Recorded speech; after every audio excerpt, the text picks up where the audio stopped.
જૂની ગળી સહિતના શ્રીજી વિસર્જનમાં પોલીસ બંદોબસ્ત સંદર્ભે વડોદરા પોલીસ કમિશનર નરસિંહા કુમાર સાહેબે પત્રકાર પરિષદ સંબોધી। ગણેશ ચતુર્થીનું ઉજવણી થઈ રહ્યું છે અને આના ભાગરૂપે અત્યાર સુધી કેટલાક ગણેશોના આગમન, સ્થાપના અને પૂજા આરતીના કાર્યક્રમો અત્યારે શહેરમાં ચાલી રહ્યું છે। આવતીકાલે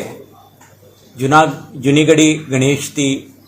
વિસર્જનની પ્રક્રિયા શહેરમાં શરૂ થનાર છે। આના અનુસંધાને વડોદરા શહેર પોલીસ દ્વારા તમામ પ્રકારની સુરક્ષા વ્યવસ્થા ગોઠવવામાં આવેલ છે। તમે જાણો છો કે ઇન બિટવીન 5 સપ્ટેમ્બરે ઈદ જે મુસ્લિમ બિરાદરો માટેના એક મહત્વનો તહેવાર છે, આના ઉજવણી પણ થનાર છે। આને પણ ધ્યાનમાં રાખીને વડોદરા શહેર પોલીસ દ્વારા તમામ બંદોબસ્ત એક શાંતિપૂર્ણ માહોલમાં સંપન્ન થાય તે માટેના તમામ આયોજનો કરવામાં આવે છે। અત્યાર સુધી વડોદરા શહેરમાં લગભગ 1700થી વધારે લાયસન્સ ધરાવતા ગણેશ આઇડલ્સની સ્થાપના થયું છે અને છેલ્લા 4 વીકથી આ ગણેશની આગમન, સ્થાપના, પૂજા આરતી અને વિસર્જન માટે કેટલાક પૂર્વ તૈયારીના ભાગરૂપે આપણે આયોજકો સાથે બેઠકો યોજી છે। એમને પંડાલમાં લેવાની થતી વિભાગ અને જે આરોગ્ય વિભાગ એમના સાથે પણ સંકલન કરીને સમગ્ર બંદોબસ્ત એક શાંતિપૂર્ણ માહોલમાં સંપન્ન થાય। કોઈ પણ તમામ લોજિસ્ટિકલ અને ઓપરેશનલ સપોર્ટ સિસ્ટમ પણ આપણા ઇમ્પ્લિમેન્ટ કરી છે। આજે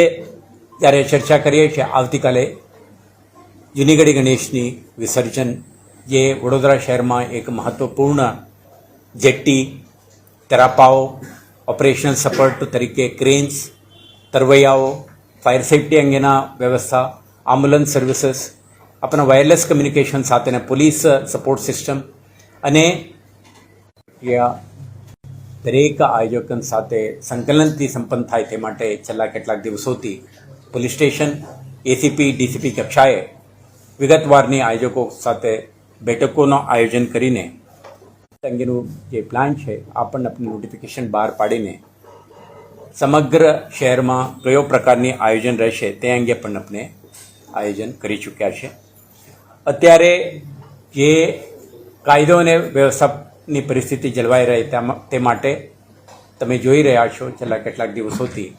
આપણા પાસે જે પેરામિલિટરીના ટુકડીઓ છે એમને તૈનાત કરીને કેટલાક anti social elements, potential trouble mongers, ક્રિમિનલ્સને પણ આઈડેન્ટિફાઈ કરીને એમના જરૂરી પ્રિવેન્ટિવ એક્શન, એમના ઉપર નજર, એમના પ્રવૃત્તિ ઉપર સતત નિગરાની રાખીને કોઈ અનિચ્છનીય બનાવ ના બને તે માટે એસપી કક્ષાના અધિકારીઓ, 10 ડીવાયએસપી કક્ષાના અધિકારીઓ તમામ શહેરમાં સંવેદનશીલતાને ધ્યાને રાખીને આપણા ડીપ પોઈન્ટ્સ, ધાબા પોઈન્ટ્સ માહોલમાં સંપન્ન થાય તે માટે પૂરતા સંખ્યામાં પોલીસ ફોર્સ અને લોજિસ્ટિક્સ આયોજન કરવામાં આવ્યું છે। સાથે સાથે આ બંદોબસ્તમાં મહત્તમ સંખ્યામાં જે ટેકનોલોજીકલ ટૂલ્સ છે આનું પણ ઉપયોગ થશે। તમે અગાઉ પણ જોયું છે, આપણા શહેરના ઉપલબ્ધ 1900+ વીએમસીના કેમેરા, 550+ પોલીસ કેમેરા જે વિશ્વાસ પ્રોજેક્ટ અંતર્ગતનું અને 750થી વધારે બોડી વોર્ન કેમેરા પણ આમાં તૈનાત રહેશે। લગભગ 8 ડ્રોન કેમેરાઓ પણ આપણા જુદા જુદા વિસ્તારમાં આપણા આકાશથી પણ ક્રિમિનલ એક્ટિવિટીઝ ઉપર નજર રાખવા માટે ડિપ્લોયડ રહેશે। કન્ટિન્જન્સી પ્લાન તરીકે આપણે વજ્ર, વરુણ અને એન્ટી રાઇટ કિટ ડિપ્લોયડ રહેશે। આ વખતે આપણે પ્રયાસ કરી છે કે 5મી તારીખે યોજનાર ઈદ બંદોબસ્ત અને સાથે સાથે ઓનગોઈંગ ગણેશ વિસર્જન પણ કોઈ પ્રોબ્લેમ વગર સંપન્ન થાય તે માટે મુસ્લિમ આગેવાનો, ધાર્મિક અને સામાજિક એમના લીડર્સ સાથે અલગથી સંવાદ કરીને એમને બપોરે 3 વાગ્યા સુધી તમામ જુલુસો નીકળે અને સંપન્ન થાય અને તે પછી યોજનાર ગણેશ વિસર્જન કે પૂજા આરતી વખતે આપણે કોઈ પણ પ્રકારના અનાનુકૂળતા ના થાય તે માટે આપણા ડાયલોગ પ્રોસેસથી એમના આખા બંદોબસ્તની વ્યવસ્થા પણ આપણે ઓલરેડી પ્લાનિંગ કરી ચૂક્યા છે. અત્યારે જે રીતે આપણે આયોજન કરી છે આ અંગે વિસર્જન કરવાનું જો વ્યવસ્થા છે એના સદુપયોગ કરીને શાંતિપૂર્ણ રીતે વિસર્જન કરે અને સાથે સાથે જે ડાયવર્શન પ્લાન છે તે મુજબ આનું પાલન કરીને કોઈ ત્યાં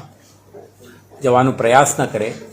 નિયમોનું ભંગ ના કરે, આ અંગે પણ ધ્યાન રાખે અને સાથે સાથે જે મૂવમેન્ટ છે પબ્લિકની અને પણ પોલીસ સાથે સંકલન અને સહકારથી જે એમરજન્સી જરૂરિયાત હોય તે સિવાય કોઈ નીકળવાનો પ્રયાસ ન કરે એવું એમને આગ્રહ પણ કરીએ છીએ. સાથે સાથે સોશિયલ મીડિયા ઉપર આપણા માટે જે logistical and operation support system, traffic management અને ડાયવર્શન પ્લાન, આયોજકો સાથે આપણા સંકલન અને તમામ પ્રકારની જે ઓપરેશનલ